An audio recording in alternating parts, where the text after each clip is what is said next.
Hello there and welcome back to the Talking Podcast. My name is David Mubita, aka The People's Choice. Thank you so much for joining us this week. I'm very much happy. And yeah, it's still we're still in the Women Month, and of course we have with us here on the show a woman who is also a feminist and also a creative person and a hustler. Yeah, so she will be talking to us about this week's topic.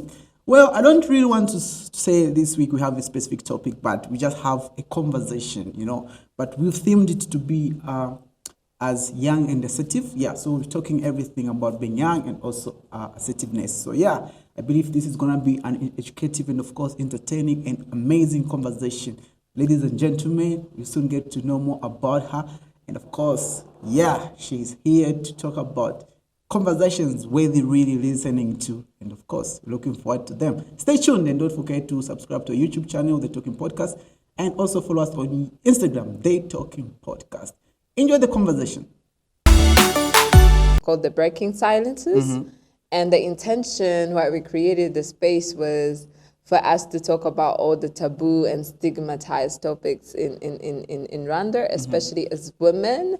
So basically all that notion to challenge the status quo, why we're educating ourselves, we're informing ourselves, we're creating a community.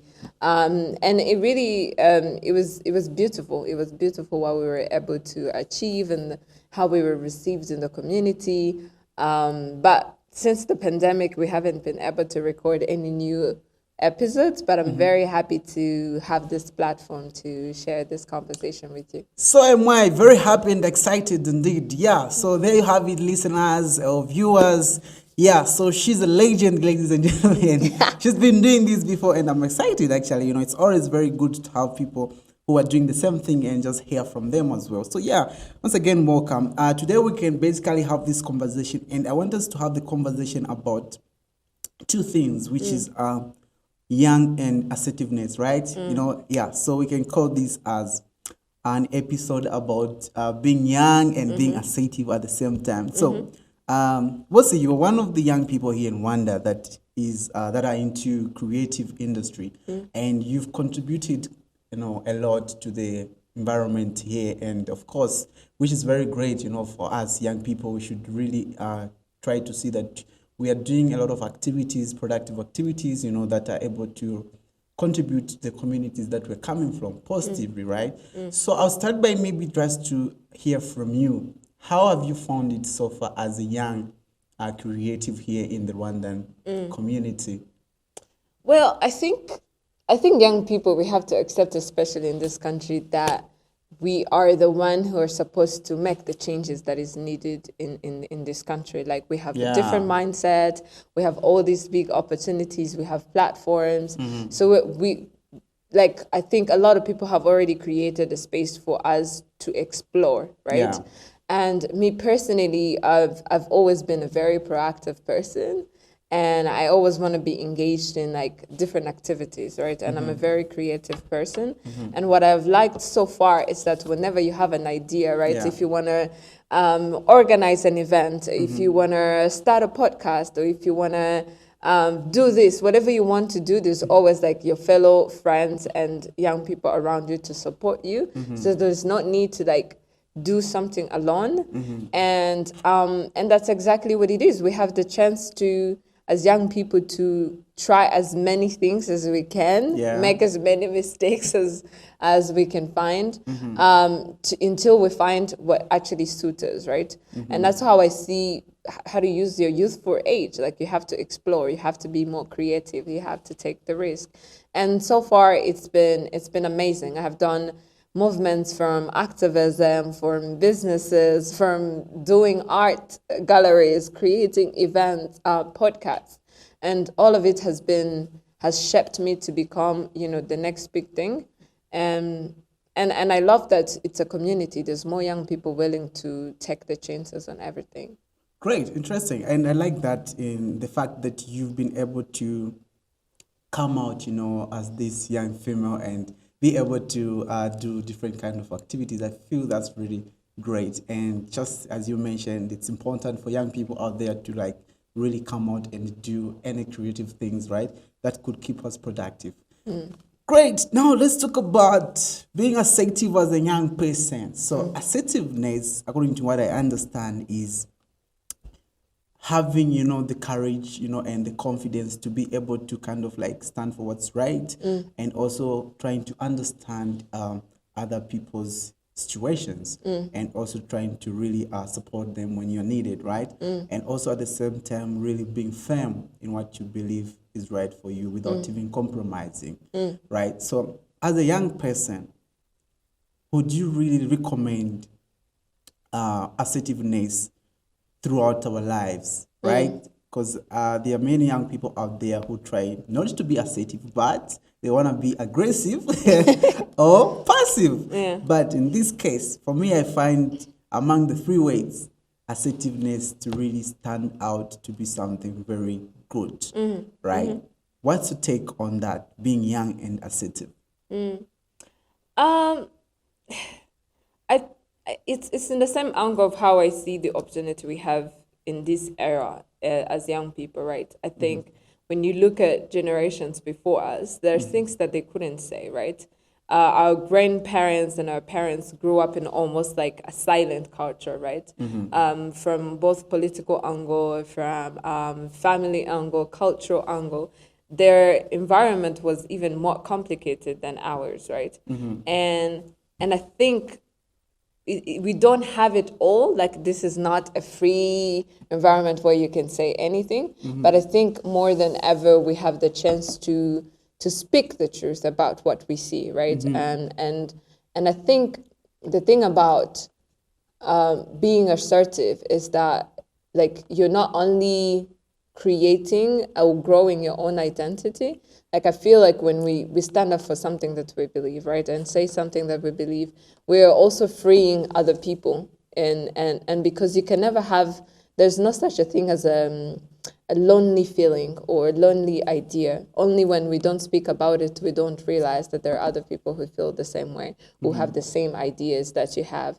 So I think when the calling is almost for people to be like, whatever you believe in, you just need that kind of courage to push you forward and say, this is what I stand for. For instance, when we look at women's rights movements, right, how we have changed over the years, it's not that our great-grandparents didn't feel that there was a problem in the societies that they lived in, right? Most of them were accepting, okay, this is probably how it's supposed to be, until, someone was like, I'm fed up with this, I want to go to work, I want to get paid more. So there's been different waves in terms, because people are more opening up, right? And then the movement grew, because when a person says, oh, how come I get paid less than my male colleague when we're doing the same work? And then you see people joining the same movement. We have seen many movements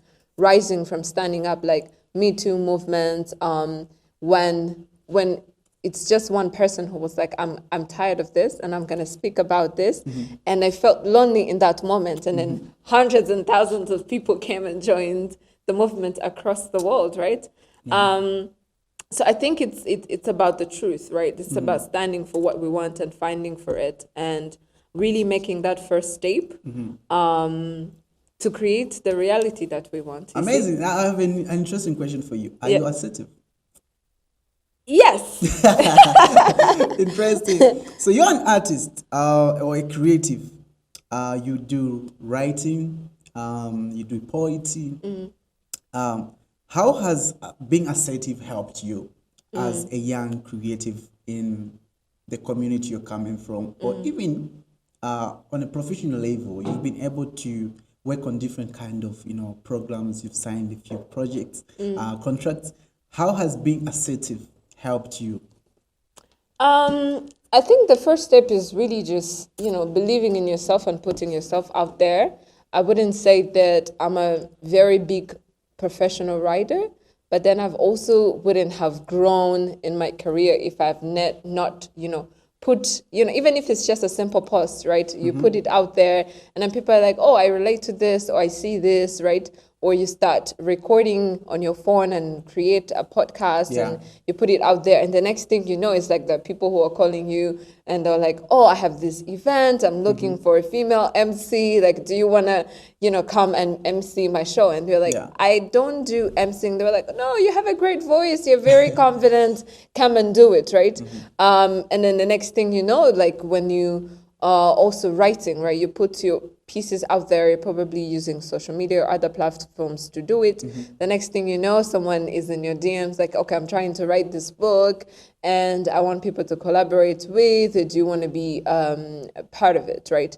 So I think the exposure and the growth comes after you have already believed in yourself and acted on it. And to be honest, that's how creative industries work, because this is not, most of the things that we're doing, the industry doesn't have a system. It doesn't have a model on how it works, right? So it's not like we go to school, learn these things, and know you're going to apply for this particular job. Like this type of things in a creative industry, they are not even published most of the time. So you have to work hard to like be proactive and put yourself out there. And then something else, you know, something else, the same energy you're putting out there will be coming to you, especially in the art and creative industry. It's just how it works. Nice. So I'm new to Rwanda, and you were born in Rwanda, raised in Rwanda, and a lot of young people from outside Rwanda are coming to Rwanda for different missions. Others are coming here to be students. Others are coming here to venture into things like maybe business, right? Yeah, of course, because Rwanda is one of the countries that receives a lot of tourists, right? And maybe I do not really know how to go about, you know, finding a sustainable life as a young person, you know, as this young assertive David. So, and maybe I'm creative, right? Where do I start from to kind of start finding the hustle? If you can put it that way.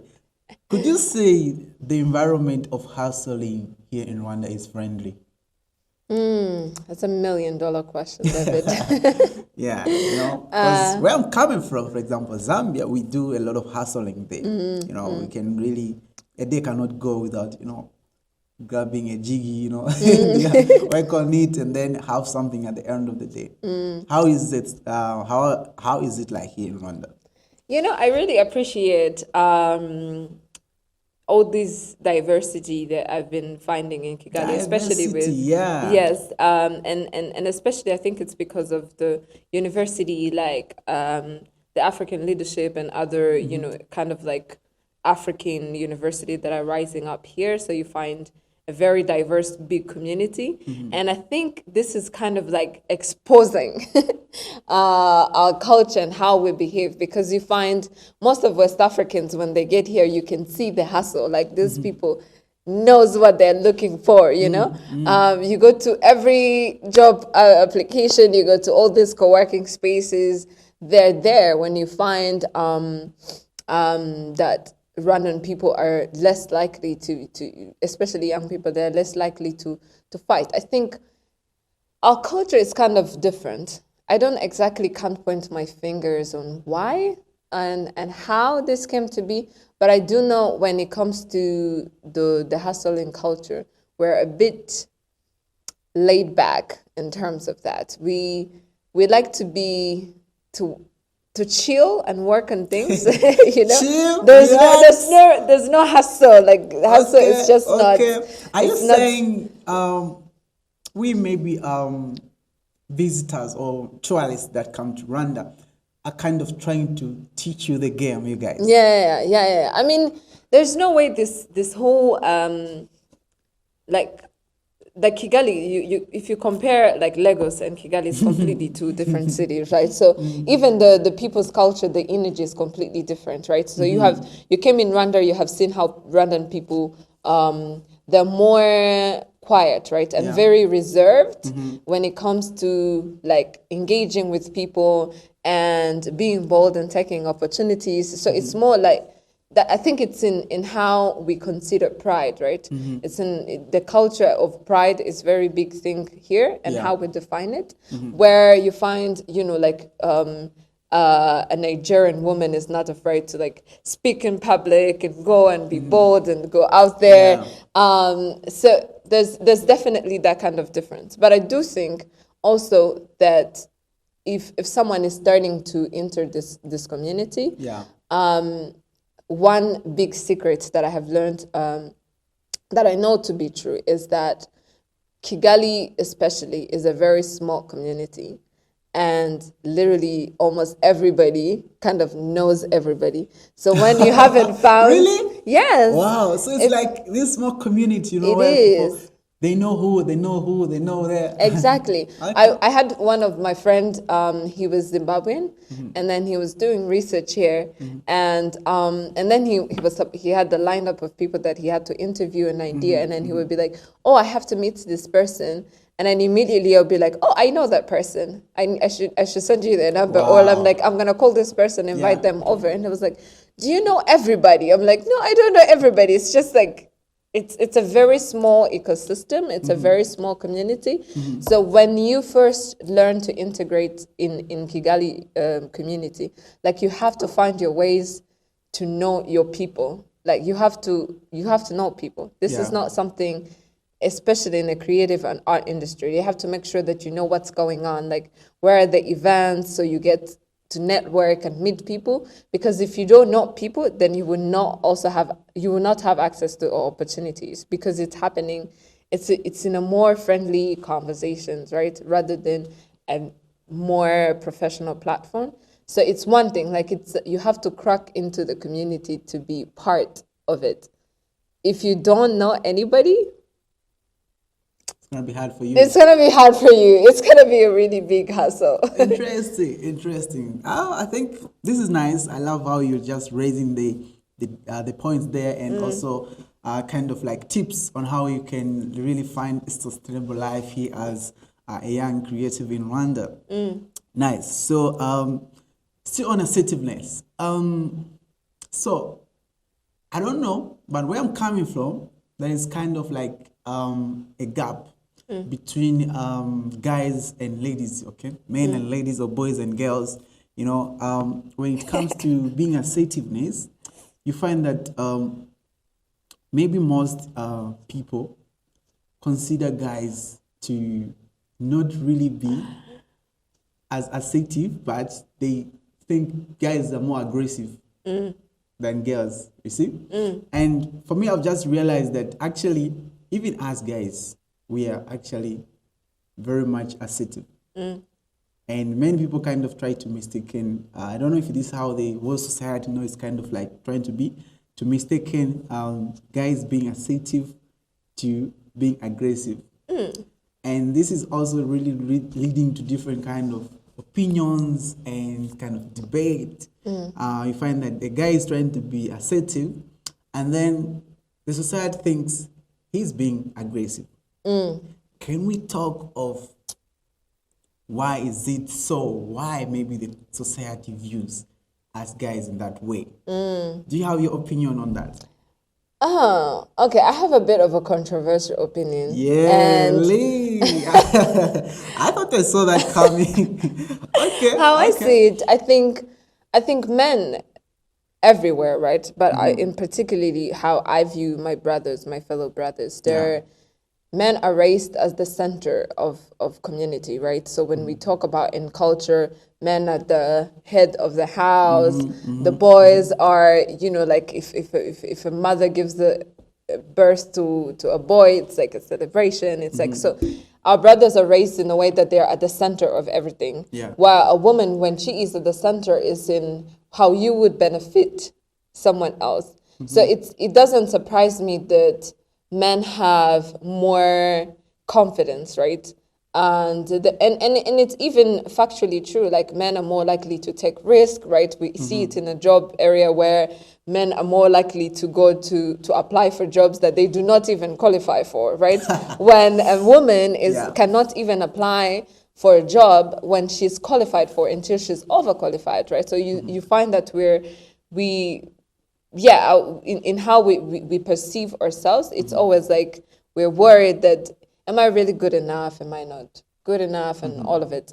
And I think when, like, if we put it in a context, right? Let's say, like, in a dating culture, right? A woman, if she likes a man, she can't go forward, you know, and say, you know, they'll keep it to themselves. They'll keep it to themselves keep instead on of coming like, I like you. signals to the guy, so that the guy should come out first. Yes. That So the man can mindset. come to it. Ladies. When a man, like, I always think about how, you know, a man would look at this most gorgeous woman in the room, right? And they will still shoot their shot. They're like, I'm going for it, you know? And it's how they feel, like rejection is also part of, like, how people feel it. So when it comes to being aggressive and assertive, I think there's things that men go for, and then how they tend to feel more confident to do things that would look aggressive. But it's because when a man walks in the room, I think most of the times they feel like they belong. There's a certain belonging in every sector and section in the ways that men and boys are raised, right? Where for women, it's like, it's not, right? So I feel like saying aggressive and assertive wouldn't necessarily give it justice in terms of how it is, but I think men are just go-getters more than women, and it's more often than not, like, like, if you're a woman who are living in the, like, for instance, for me, like, you're constantly, like, if you're sitting at a cafe, you're working, you have your laptop, you're busy, like, you're trying to work, and then there's right there a man sitting in front of you and like, hey, what's up? You know, can I have your number? And you will never do that. You will not even think about it if it was another man sitting there. Like, you will never think about invading their privacy or to feel like you have the permission to come and talk to the person. So aggressive is not I wouldn't say it's the right choice of word, but I could see definitely where it would come from, you know? I could see why it could be perceived that way. So yeah, that's what I have to say about that. Amazing. So I'm very much excited for that. That was really nice, you know. I'm meant to believe that you are a feminist. I am. Proud feminist. I'm a proud feminist, that's true. Many people today, or previously, or recently, are kind of really understanding what feminism is about. So, and I don't really like the concept behind the thinking of many people on how they have kind of thought of what feminism is. And I feel like they have kind of thrown it to be more focused on women. But do you believe in men also being feminists? Yes, I do actually. I think there is no need to complicate it. There's so many things wrong with how activism is done lately, especially with the woke movements, with cancel culture, with all these rising whatever thing, right? Like, wokeness is just a very weird concept for me, right? But I feel like that we try to complicate things when we could just, if we stay on the ground and define things as they are, like when we talk about feminism, it's just the equal rights of gender and sexes. And that's what we're fighting for. If you're a feminist, you have to fundamentally believe that both men and women deserve equal access to A, B, C, D. Not discriminating. Not discriminating. And I think when it comes to feminism, obviously, even the word itself, the why it has been very controversial is because it kind of feels like it's biased on women. And I think there is a reason for that. There's a reason to name things. Feminism exists because for the longest time, the groups that have been oppressed as women were the ones who were not allowed to go to work. Women have a higher number of GBV, gender-based violence. Women, you know, like ABC, there were issues that were particularly targeting women in the society, therefore the rise of feminism. But I think when we look at the inequalities and the issues that are happening in the society. If you're a feminist who are achieving equal rights, you cannot, we have to talk about like something like men's mental health. Like you cannot be a feminist and feel that everything is not going to be part of it, right? And it's also that a feminist cannot be achieved. A feminist society, right? What we're trying to achieve cannot be achieved if men are not part of the conversation. For instance, if you're talking to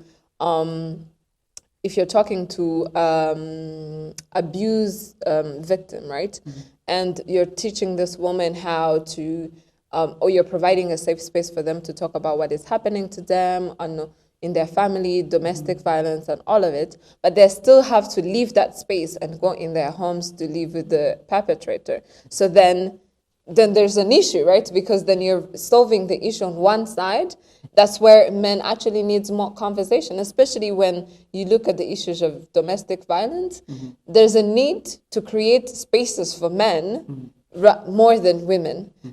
But you find that a lot of feminist movement, they want to create a lot of more spaces for women instead of men.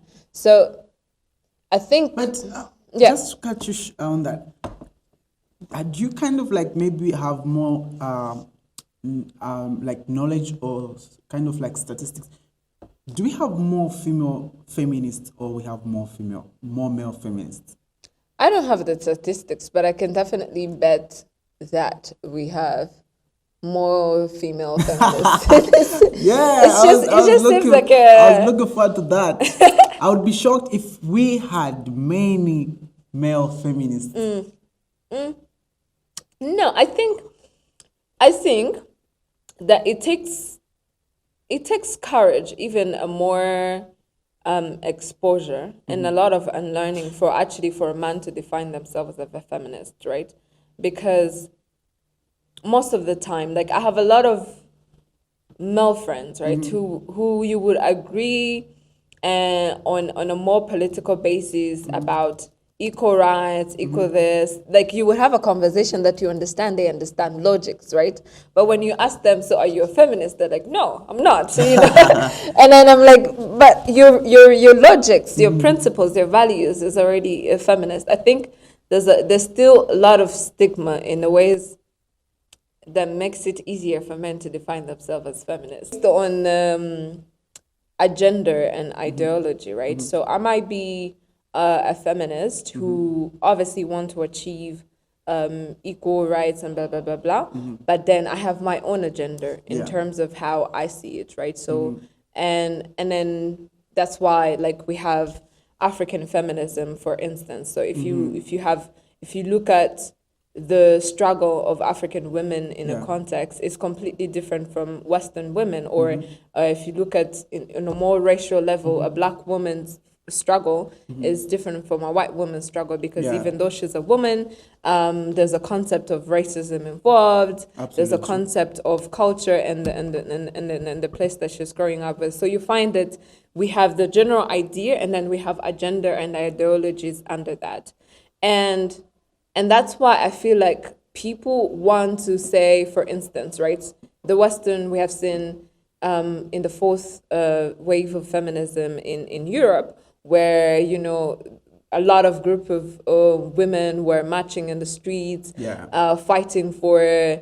like not shaving or, you know, walking around and all of that. But that's not the fight of an African woman. It's not that we're fighting not to shave. That's not our fight, right? So people tend to generalize. If you say if you say you're a feminist, then people think about all of these things. You know, you're like a man hater. You don't want to shave. You don't want to get married. You A, B, C, D. So they just bombard you with all these ideologies that they think this is who you are, right? So, and I've known when it comes to intersectional feminists, right? For instance, this is where does all this meet, right? Yeah. And I've seen feminists who do not agree with abortion because of their religious belief.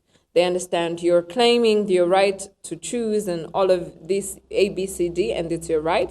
But for me, because of my religion, because of my belief where I come from, I can join you on the fight, but I just don't simply agree with that because that's not what I'm allowed to do, right?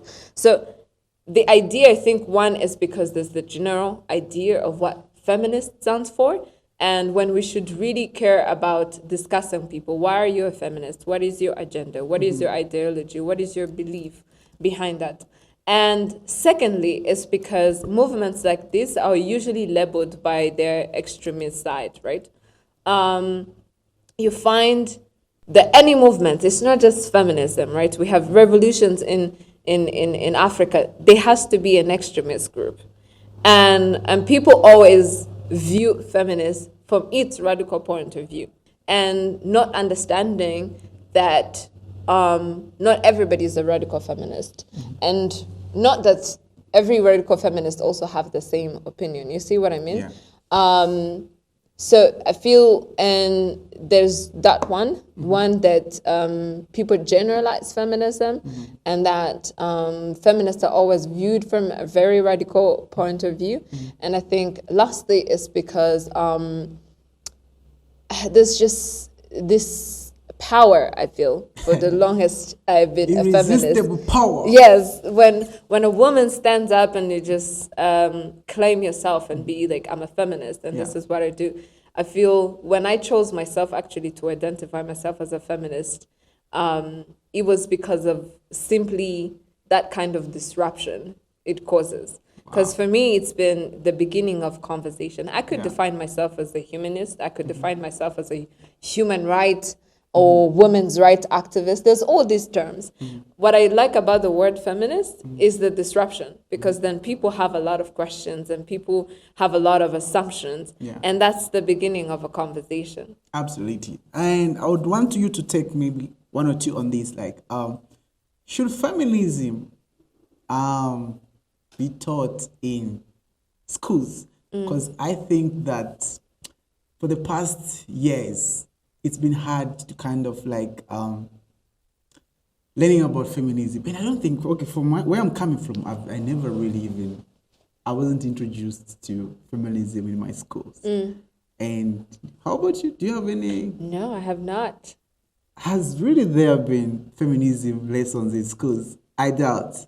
Yeah, I mean, there are American schools that have no, feminist speaking theories. in African. No, I have Right? never heard of that. Well, let's hear in the comment sections in case you have come across to feminism lessons in whichever school you went to, but in Africa, right? Yeah, so, I would love to hear that, actually. Exactly. So now as things change, it's a very big subject that now the world is trying to bring to our people's attention. Can you say feminism should be introduced in schools? Definitely. Definitely no, or definitely yes? Definitely yes. I think we should learn it, because something that we say in feminism theories is that person is political, right? Yeah. And it's okay to be a feminist because you have a background that inspired you or aspired you to become a feminist, right? So that's where it's political. But also when you look at how the structures, right?